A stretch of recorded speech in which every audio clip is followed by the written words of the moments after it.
People who have great ability to concentrate, great ability to focus, great ability to define and stay consistently within their priorities tend to be very successful in this world. And self-discipline is an essential component in that. Whether you're talking about some kind of academic achievement, some kind of musical achievement or athletic achievement or whatever it is, some achievement in the realm of business or the arts or science, generally comes to people who are very focused and who understand how to order their priorities. In a word, they are disciplined people.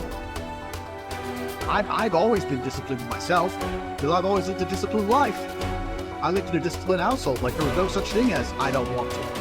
So even now if I wake up and I don't want to do something, I don't need someone to tell me to do it, so I'll do it anyway. Being a man isn't about not feeling things. It's about acting the way you're supposed to act regardless of how you feel. We act. We're men of action. We get things done. So the world got built. All of it. You need to become a man of action. Stop worrying about how you feel. Stop worrying about what you're supposed to be doing. How about that? But what happens is, if you believe that there's very little potential, how much action are you going to take? Nothing, little. But they take little action, little results. Why? Because they have to start with a problem with their belief. They don't believe it's really going to happen for me. Maybe for Frank Kearns because he got the cool hair and stuff, or maybe it's for you because you're so driven, but it's not me. Maybe Tony Robbins because he's a freak, got these big teeth. Whatever their thought process is, right? They got this thing, right? And when you take a little potential with a little action, what kind of results do you get? Lousy little results. And when you get little results, what does that do to your belief? You go, see, I told you this was a waste of time. And then what happens? You tap even less potential. You take even less action. You get even worse results, and your belief gets even weaker. And this sucker feeds on itself until you are in a downward spiral. It's poisonous. It's poisonous and it's self-fulfilling.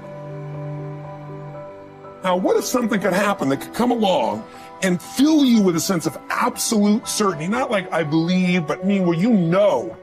In you guys' case, mine as well, we knew because we had to. Because we burned the boats. There was no other option. We had to find a way. We weren't going to live that way. We all did it in different ways and for different reasons, but in essence, that was it. If you get yourself in a state of certainty that this is going to work, I'm going to find a way, and if this doesn't work, I will make the way, then you tap a lot more potential. And when you're certain in your potential, you take massive action. When you take massive action, you really believe in something, you get great results. When you get great results, your brain goes, see, I told you I was a stud. I told you this thing would work out. Now you're even stronger. You tap more potential, take greater action, greater results. That's how you went from $300 in a week to $2,500 in 5 days to $100,000 in a month to $1 million in a day. Same thing with you. And we get momentum. That's why the rich get richer and the poor get poorer. If you just make a decision, it can be sometimes the day that starts you on a brand new journey. Sometimes when you look back on it, the day that you decided was just about as exciting as the day when you finally accomplished the project. That when you finally made the decision, you finally, got through whatever barriers kept you from making that decision, and finally you made a decision. Now some decisions are incidental and some are small, and some, are part of a working day. But sometimes decision making can be one of the most important days of your life. Maybe a decision you postponed, and now you understand the penalty of postponing that decision. You've got to do something, and finally you come to the conclusion, today is the day. I now decide. And whether you decide on a new direction, whether you decide on a refinement in philosophy, whether you decide to act when before you haven't acted, you decide on a series of things that you're going to do, you decide. Deciding can be such an incredibly important, very exciting, inspirational day. So that can be an incredible source of inspiration. Now, if you don't follow through, it's not going to last all that long.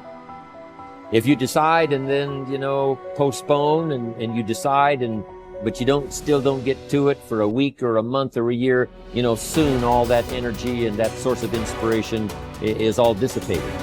I believe that the single most important skill is the ability to make effective decisions, because everything comes from decision. You only get new results if you take new actions. You only take new actions if that decision comes first. In other words, decision is the father or mother of all action. But not all decisions are equally good, as we all know. And the quality of our life comes down to the quality of our decisions. You want action. Action means you have to make some decisions along the way. And decisions, most people are so afraid to make the wrong decision, they don't make any decision. That is what you really need to be afraid of, being stagnant. So get up and go. That idea isn't going to execute itself. You have to do it, and you have to do it now. Don't wait anymore. Don't think anymore. Don't plan anymore. Don't contemplate anymore. Don't make any more excuses or justifications. Don't rationalize anything else. No. Take the risk. Take the gamble. Take action now. No complacency. By 66, Pompey had already earned the title Magnus, making him, in fact, and in name, Pompey the Great. He had reconquered Spain. He had served as Rome's consul not once but twice. He had defeated Spartacus in the Third Servile War. And now he was being sent to dispatch the Cilician pirates who terrorized the Mediterranean. Before he left, he stopped for a private consultation with the Stoic philosopher Posidonius, one of the great minds of the ancient world. Posidonius's advice might have seemed rather redundant.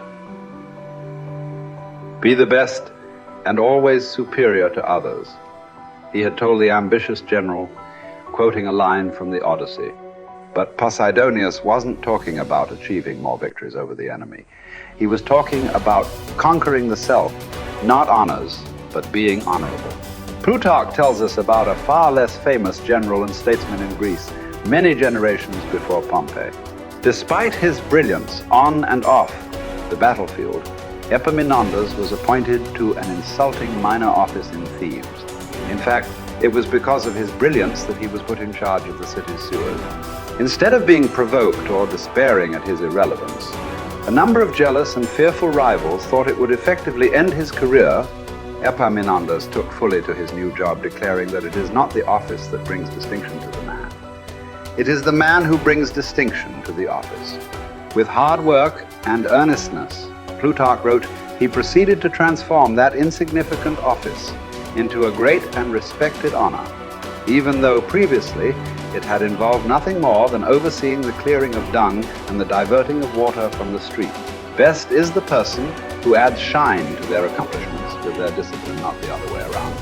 This is what Posidonius was trying to tell Pompey, although Pompey failed to fully realize it.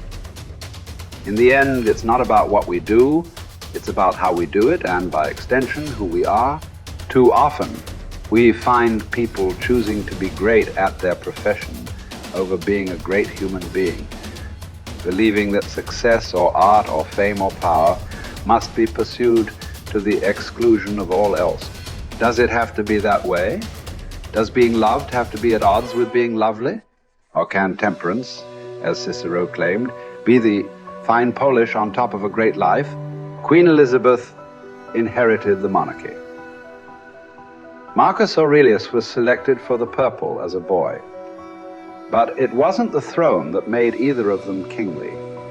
It was their behavior. They were what the ancients called first citizens, for their character as much as their rank. As Marcus said, his aim was never to be the most powerful king, never to conquer the most territory, or build the most beautiful buildings.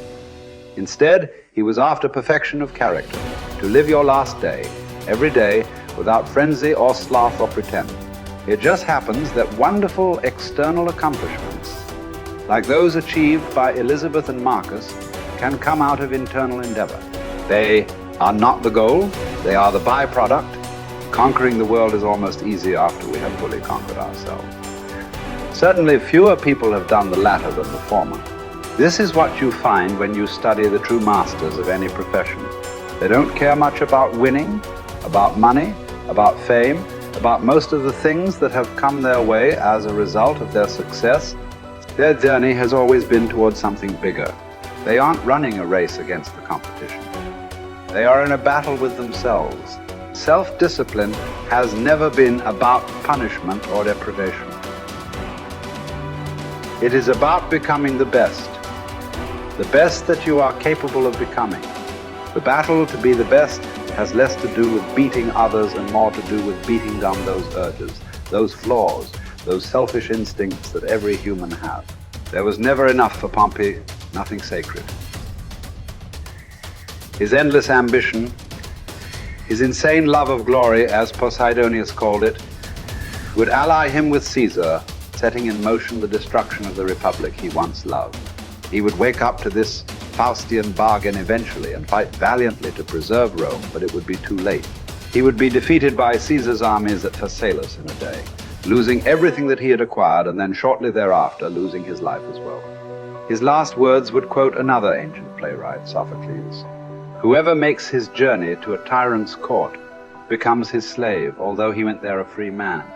By chasing the wrong kind of best, fame, fortune, power winning, Pompey had chained himself to the worst. It cost him everything."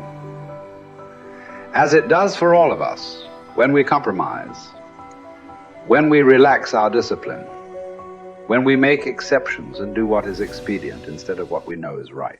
History is replete with great conquerors. There are far fewer generals who were great people. Talented writers, groundbreaking scientists, incredible athletes, bold entrepreneurs. All these types are rare. Rarer still, and all the more impressive, are those who manage to achieve these feats without losing control of themselves, without becoming slaves to their ambition, to their careers, to their urges. Who will you be? What race are you running? Who are you trying to beat? And is it for the best